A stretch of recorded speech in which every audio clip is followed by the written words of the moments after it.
Outnumbered American fighter pilots battle marauding Japanese airmen to control the skies over a sweltering Pacific island called Guadalcanal. During a grueling 6-month slugfest, their combat in the sky will help decide the course of the Pacific War. Through state-of-the-art computer animation, you're in the cockpit as America's rugged F-4F Wildcats face off against lethal Japanese Zero and Oscar fighters. Experience the battle, dissect the tactics, relive the dogfights of Guadalcanal.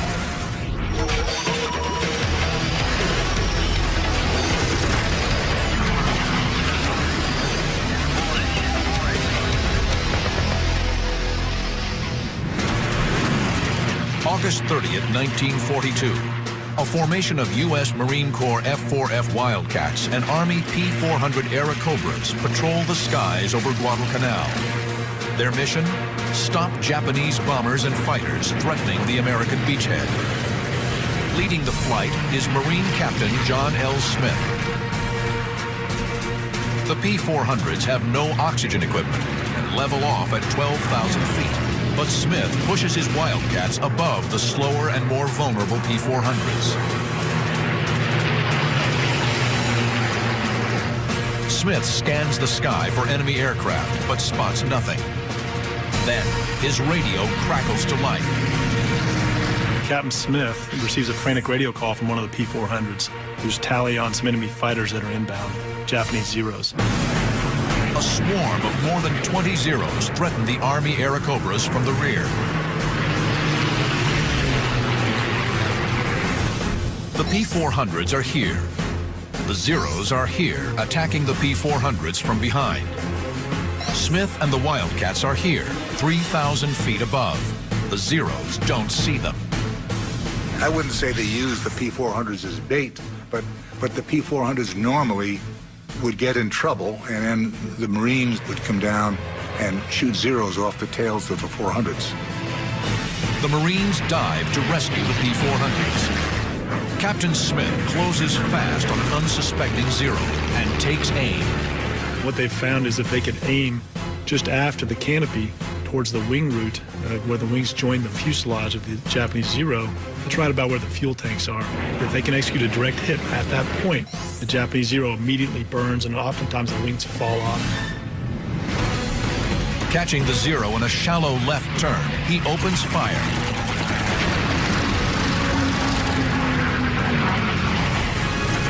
It's Smith's 6th kill of the war, but there's no time to celebrate. The skies are still filled with Zeros, and Smith and his men are heading into 6 months of legendary dogfights, battling for the most important location in the Pacific in 1942. A green speck of land called Guadalcanal. 3 months earlier, Allied reconnaissance discovered that the Japanese were building an airfield on Guadalcanal, a 90-mile-long jungle island at the southern end of the Solomon Island chain. If the Japanese can control Guadalcanal, they'll sever the vital supply line from the U.S. to the South Pacific. Australia and New Zealand will be open to invasion and conquest. The Allies have to act. Depending upon who controlled that airstrip, had an enormous effect on Japanese and American fortunes in that area. August 7th, 1942, America launches its first amphibious assault of World War II. Over 11,000 U.S. Marines storm ashore at Guadalcanal. The Marines quickly gain a foothold on the island. By the second day, they take the Japanese airstrip, renaming it Henderson Field.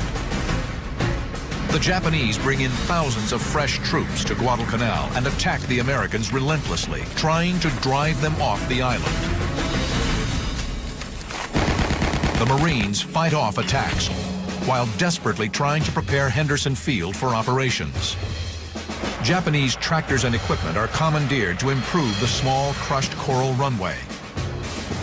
Bomb damage is repaired, and PSP, perforated steel planking, is hurriedly laid down.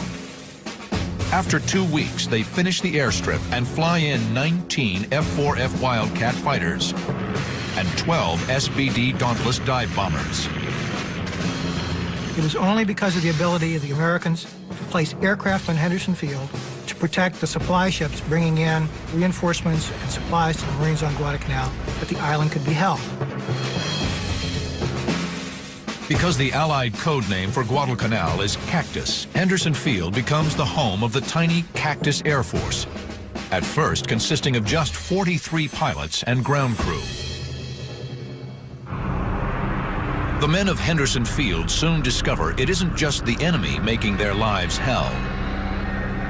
The island was a fly-infested, dirty, stinking, blood-soaked, damned island that was just dangerous to even walk on the beaches because there was so much unexploded ammunition around.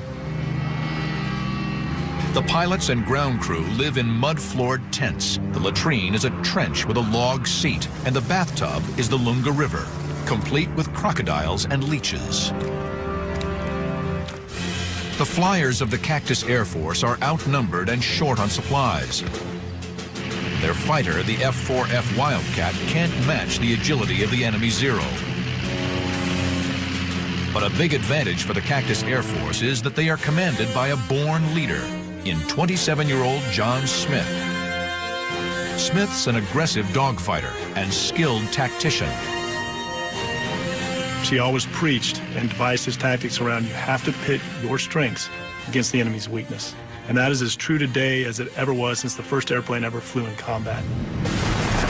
Now, on August 30th, 1942, Captain John Smith and his men are protecting Guadalcanal from approaching bombers and fighters. In his 8 days on the island, Smith has already scored 5 kills, making him an ace. Today, he's racked up 1 more. Then he spots another Zero below, breaking from a cloud. The Zero is here. Smith is here, high above him. He plans to use the Wildcat's diving speed to try and drop behind the Japanese plane. Smith first rolls inverted, then dives. This creates positive G-force instead of negative Gs. You roll on your back, pull aft on the stick, and pull positive Gs so you're pushed into your seat. You can be able to pull more Gs, which means you can pull your nose downhill faster. The maneuver works. Smith rolls back over, then levels out behind the Zero and fires. The Wildcat's 6 50 caliber guns deliver 200 rounds in a 4-second burst.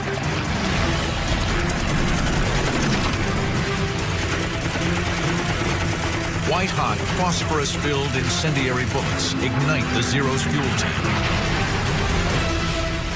But as Smith arcs away from his second victim, the Predator becomes the prey. A Japanese Zero closes in on Smith from dead ahead. High above the green jungle canopy of Guadalcanal, the planes converge at over 600 miles per hour. The Zero opens up with his 20mm cannon. Smith answers with his 50 caliber machine guns. It's basically that slugfest all the way to the merge. Who's going to flinch first, or who's going to blow up first? Both planes are taking hits, but Smith's Wildcat has thicker armor, and he's withstanding the blows. And then the overwhelming firepower of the Navy airplane cut this guy into ribbons. He exploded. And then what Smith did is dump the nose over very hard, very abruptly, and flew underneath the debris field and escaped. The Zero has made a fatal error. He fought the Wildcat's fight.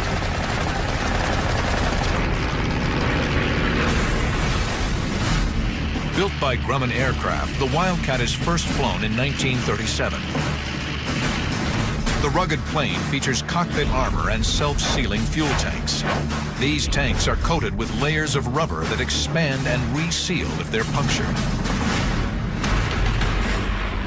The Wildcat faces the most famous of all Japanese aircraft, the deadly Mitsubishi A6M3 Zero. The lightweight Zero can outturn and outclimb the Wildcat, a lethal advantage in a dogfight. But its thin armor protection and lack of self-sealing fuel tanks means it can't survive a slugging match with the tougher Wildcat. The Zero is faster, more maneuverable, and can outclimb the Wildcat, while the Grumman is tougher, more heavily armed, and can outdive the Zero.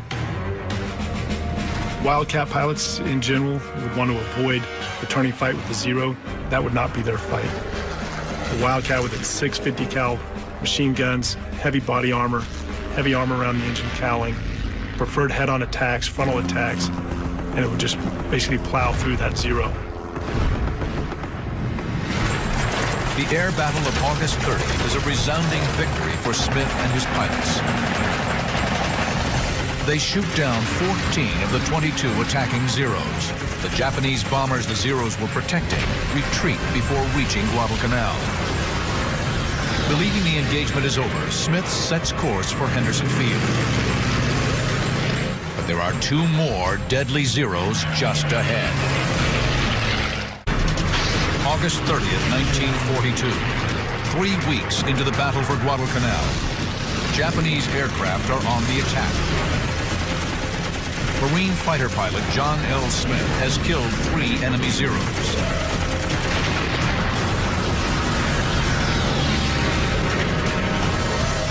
Captain Smith is RTB, returning to base from his mission, thinking the mission's over, and he gains tally of 2 Zeros that have just strafed Henderson Field, so strafing his home. So the natural pilot tendency, what does he do? He's going to roll in and attack those guys that just attacked his home. Smith is outnumbered once again, but he's high above the Zeros, and they haven't spotted him yet. The Zeros are here. Smith is here, 800 feet above the enemy. He's hoping a steep diving turn will put him on the Zero's tail before they can react. Smith rolls inverted and dives towards the enemy.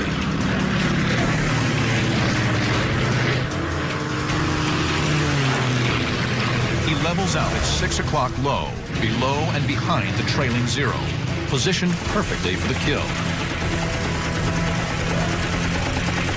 The Zero takes evasive action. He breaks hard left. But Smith has anticipated the move. He stays right with him, raking the enemy with his 50 cals. Cutting his speed and braking back right, the Japanese pilot hopes to make Smith overshoot.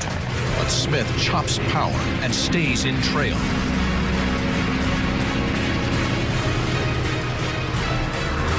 The Zero is directly in the sights of a Marine ace.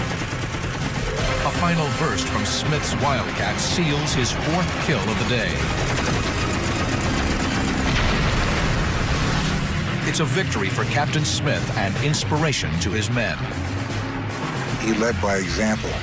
He would be the first one to roll in on a Zero formation, and his guys would follow him to the gates of hell because of that, because they knew he was putting his tail on the line every time. Smith and the Cactus Air Force have delivered a staggering blow in what is becoming a drawn-out brawl.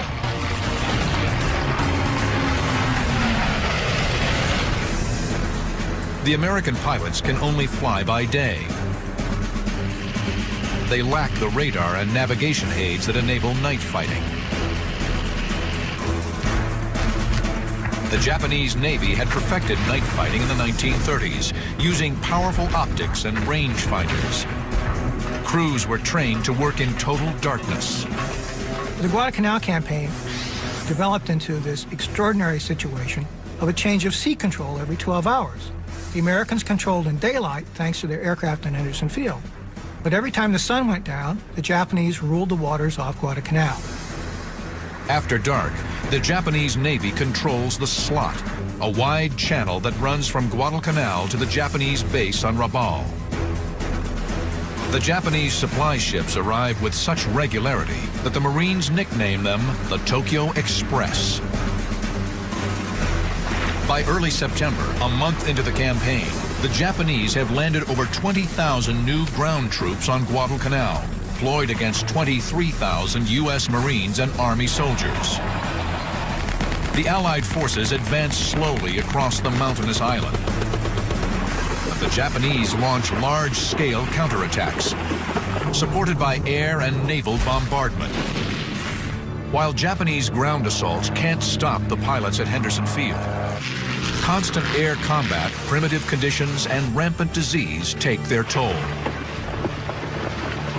They were constantly having to refurbish the airfield in order to be able to operate out of it. Constantly fending off attacks. They had malaria, dry rot, jungle conditions, which wreaks havoc on aircraft and maintenance. Old hands like John L. Smith are eventually rotated out, but before he leaves Guadalcanal, Smith scores 19 kills and is awarded the Medal of Honor. Many of the new Cactus Air Force pilots are green replacements, like Marine Second Lieutenant Jefferson DeBlanc. The 21-year-old Cajun from Lockport, Louisiana, enters combat not long after his first flight in an F-4F Wildcat. I had less than 10 hours of flying time in the fighter I was going to fight with against the Japanese. January 31st, 1943, 6 months into the battle for Guadalcanal, Jeff DeBlanc will get an accelerated course in air-to-air combat. He's about to launch into one of the most famous dogfights of the campaign. DeBlanc leads a flight of 8 Wildcats, escorting 12 SBD Dauntless dive bombers. The Douglas SBD Dauntless is the Navy's frontline carrier-based dive bomber.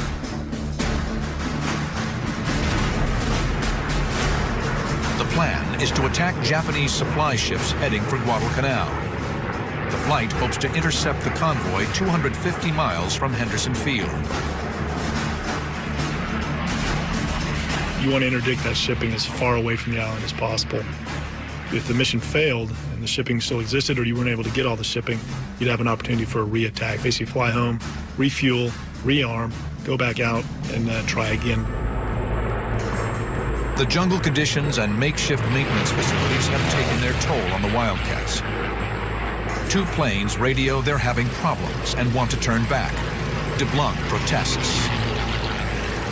I picked up the mic and said, look, we need all of the guns we can get to get up there and protect these guys, or else there's going to be a lot of casualties.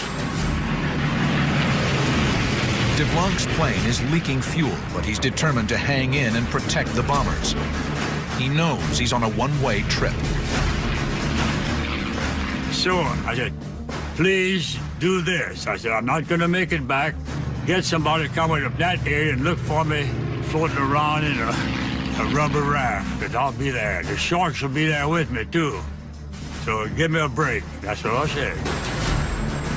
As they reach the target area, the American SBD Dauntless dive bombers descend, circling for targets.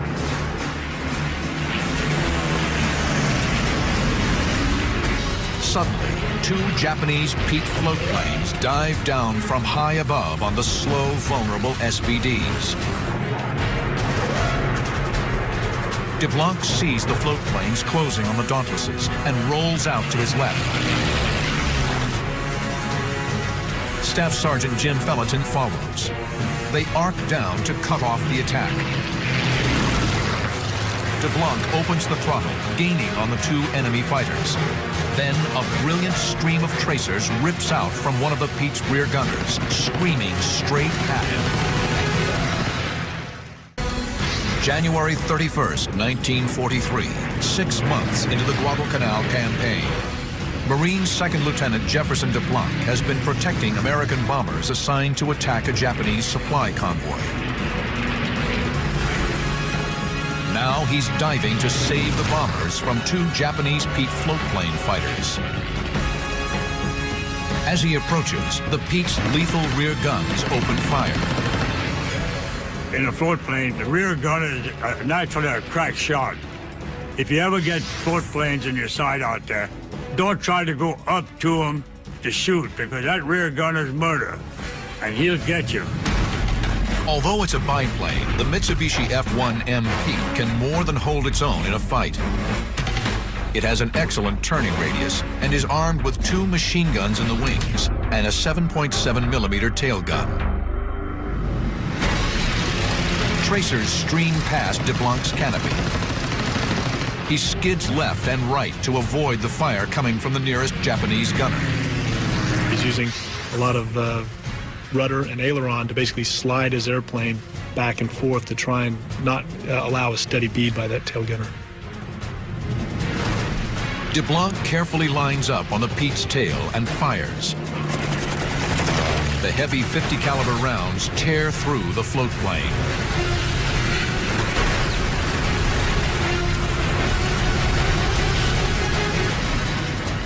Opening up his 1,200 horsepower Wildcat engine, DeBlanc swiftly closes on the second Pete. His tracers rip into the Pete's fuel tanks. The burst caught him dead center, and his plane caught fire.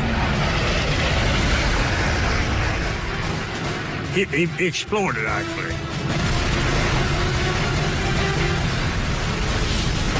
DeBlanc pulls skyward to resume his escort mission. He spots a swarm of airplanes approaching fast. They're Japanese Oscar fighters. The Nakajima Ki-43 Oscar is a frontline fighter for the Japanese Army Air Force. The Oscar is just as fast as the Wildcat and far more maneuverable. But the Wildcat can take more punishment and carries 6 machine guns to the Oscar's 2. The Oscars bore in full throttle, bent on attacking the dive bombers. But they have target fixation and don't spot DeBlanc. The target is the prize, so become focused on that prize. You start to lose your peripheral vision and your actually situational awareness around you. DeBlanc is here. The Oscars are here, streaking above DeBlanc. DeBlanc swings under the Oscars. He goes to max RPM, pulls in below the enemy, and fires at the lead. One Oscar falls. He's wounded and on fire, but escapes. The Oscar's wingman spirals up from the pack to figure out what's happening. DeBlanc follows and swings onto his tail.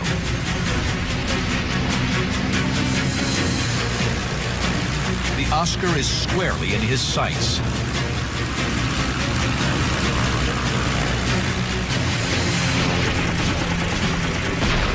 It's Jeff DeBlanc's 3rd confirmed kill of the day.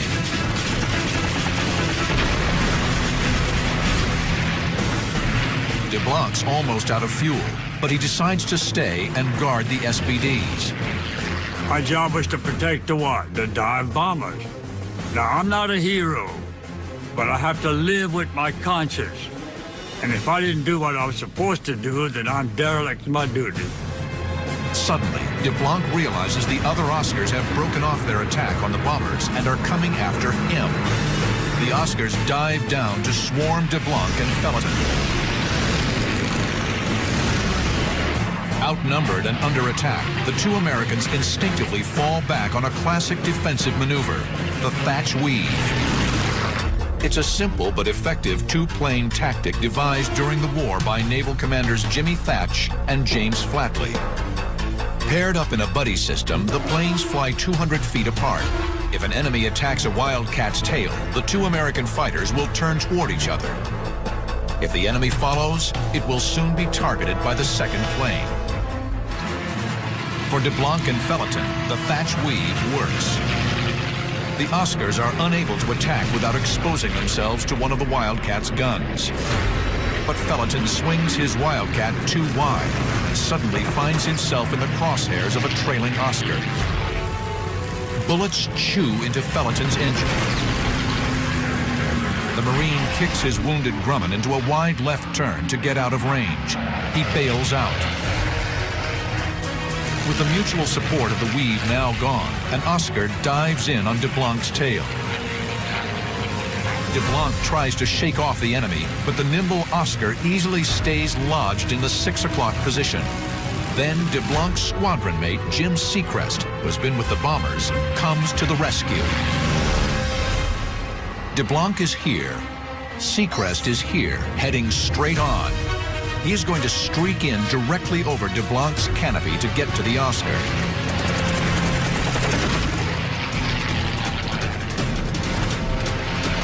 Seacrest almost takes off DeBlanc's tail, but the move works. The Oscar pulls away. When DeBlanc looks up, both Seacrest and the Oscar are gone. I said, it's enough. I'm going home, and I couldn't understand why I'm still fighting these guys, because I'm going to be a dead man. I turned back, and I streaked for home full throttle. I don't care if we're using all the gas I have left. Night is falling. DeBlanc's fuel state is critical. He climbs to join the SBDs. They've delivered punishing blows to the Japanese and are heading home. But before he rejoins the bombers, he spots 2 more Oscars on his tail, closing fast. January 1943, the skies over Guadalcanal. Marine fighter pilot Jefferson DeBlanc is in trouble. 2 agile Japanese Oscar fighters are tearing in from 3 o'clock high. Even though he's low on fuel, DeBlanc knows he must challenge the Oscars and draw them away from the American bombers. DeBlanc pulls a long right climbing turn into the enemy and calls on the best tactic for his Wildcat. He attacks head on.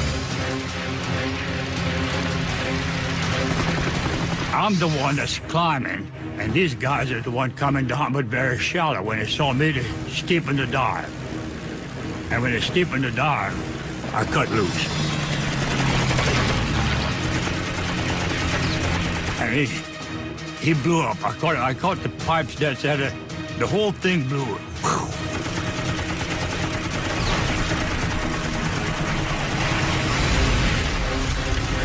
The Japanese fighter disintegrates, nearly blinding DeBlanc in the flying debris.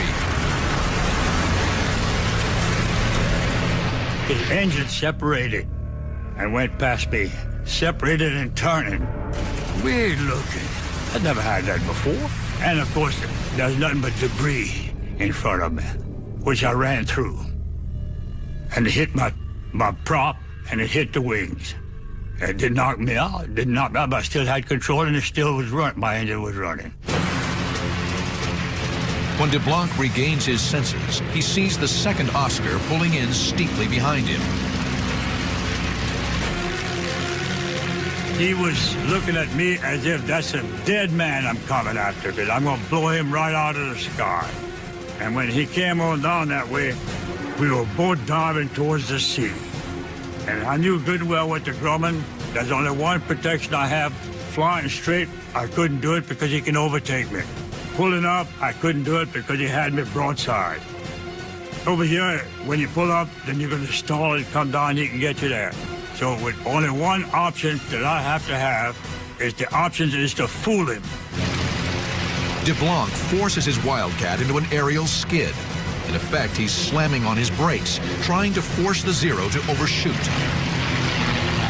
When I skidded, then he was coming too fast. I straightened out and just let him go. We were wingtip to wingtip. The Oscar pilot tries to duplicate the skid, bleeding speed to stay on the Wildcat's tail. He fishtail, and he couldn't do it. He went right past me. I looked at him, and he looked at me, and I could recognize that man today. And you'll say, you're crazy, man. Well, when you kill somebody during war, and you see him, you'll witness what I'm talking about. With the Oscar now at point-blank range, a single burst destroys the fighter. It's DeBlanc's 5th confirmed kill of the day. He's an ace in one afternoon. But his sense of triumph is fleeting. His eyes race over his instruments. He checks his watch.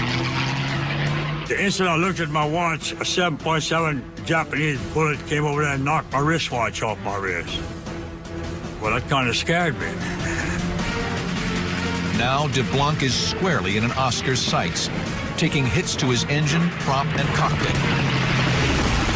Only the Wildcat's armor plate is keeping him alive. He kept firing. The bullets were coming past the engine and hit hitting at the prop area, which of course is messing my prop up. Pretty soon he hit the engine and she caught fire. Then I knew I was in trouble and I bailed out.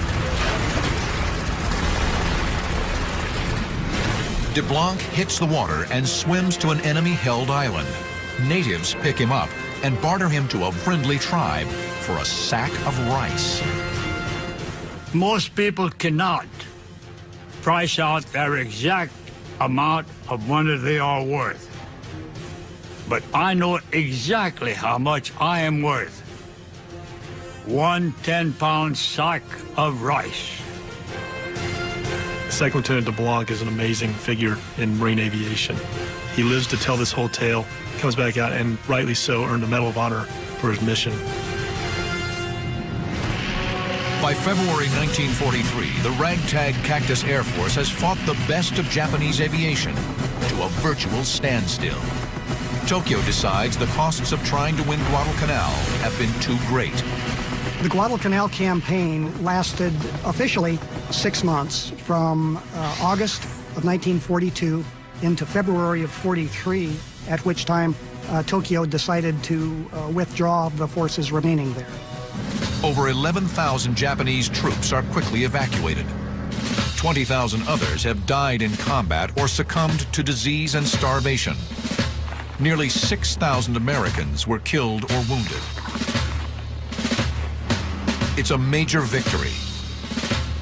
Guadalcanal becomes a launching point for the Allied thrust across the Pacific. But on April 7, 1943, the Japanese attempt final revenge, a last desperate attack on American convoys supplying Guadalcanal and the Allied effort. They launch a large-scale air offensive from their bases on the northern Solomon Islands, as well as from 4 aircraft carriers.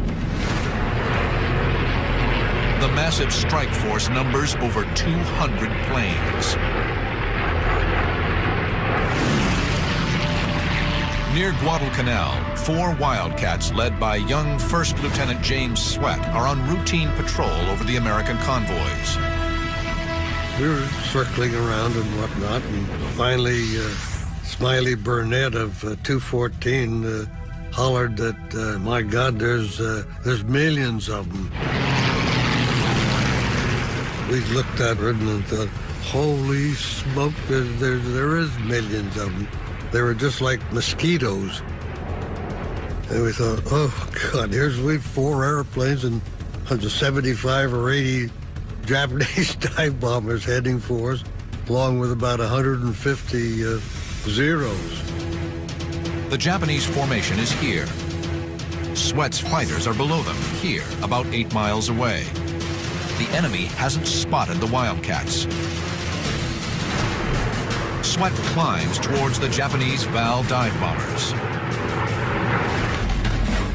Modeled after the German Stuka, the Aichi D3A2 Val dive bomber is a mainstay of the Japanese carrier fleet, packing machine guns on each wing and 7.7 millimeter rear gun. The dive bomber's tactic is dive steeply from 15,000 feet, accelerate to 300 miles per hour, release their bombs at smokestack level, and head for home. Eager to get his first kill, Sweat pulls away from the other F-4Fs and looks for a target. 3 Vals nose over to begin their dive bombing run on the American ships below. Sweat streaks down behind them. Suddenly, the rear gunner unleashes a stream of tracer fire directly towards Sweat.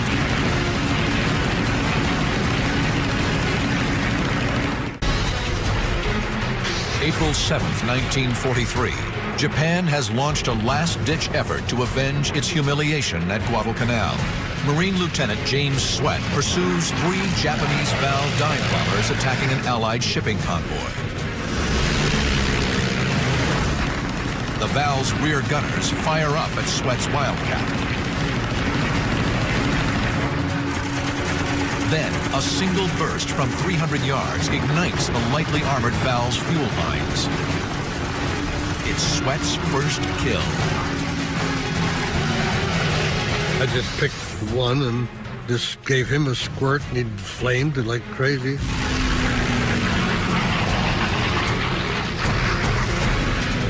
Sweat closes in on a second valve. The bomber's right wing is riddled by the first burst. A second shot rips the fuselage. Sweat has 2 kills in as many minutes. But almost immediately, Sweat finds himself in a shootout with the third bomber's tail gunner. 7.7mm bullets zip past the Wildcat. But once again, Sweat's incendiary rounds hit fuel.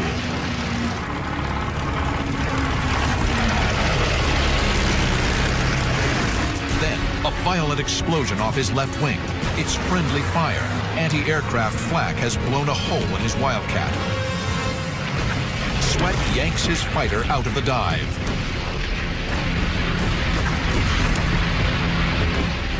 I was number 1, scared. Number 2, frightened. Number 3, ready to bail out of that darn thing. And you couldn't believe how nervous I was. Sweat keeps climbing, ready to call it a day, but he spots a line of Vals immediately in front of him. They've dropped their bombs and are hightailing for home. In spite of his battle damage, Sweat closes on the Vals from behind.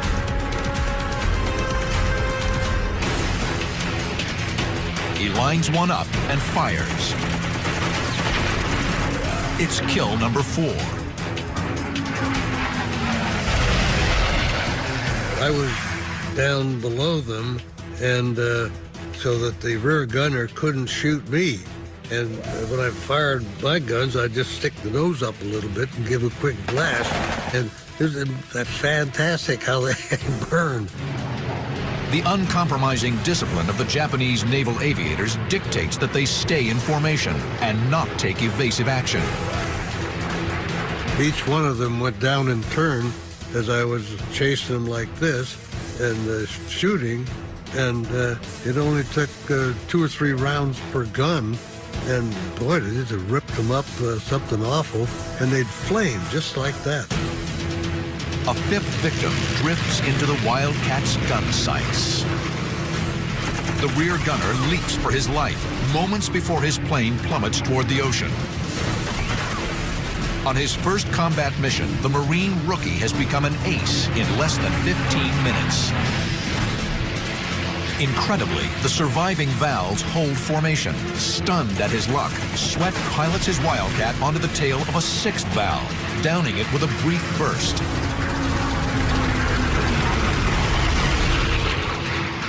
Like a lion hunting panicked prey, Sweat continues within the pack of Vals, lining up yet another victim. A smoking death roll marks his 7th kill. No longer scared, the Marine is starting to feel invincible. Talk about overconfidence, that was me. As he sizes up an 8th victim, Sweat throws caution overboard. I was aimed right straight for the rear gunner, and I flew right into that damn gun. He just blasted my windshield and me and everything else. Sweat is cut from the shattered glass, but fires a final burst and kills the Val's gunner at close range. I can still see his eyes right now, the terror in his eyes while he was shooting at me. And when I fired back, he fell down into the cockpit. Shocking. But with no ammo in his crippled aircraft, Sweat knows the next kill is likely to be him.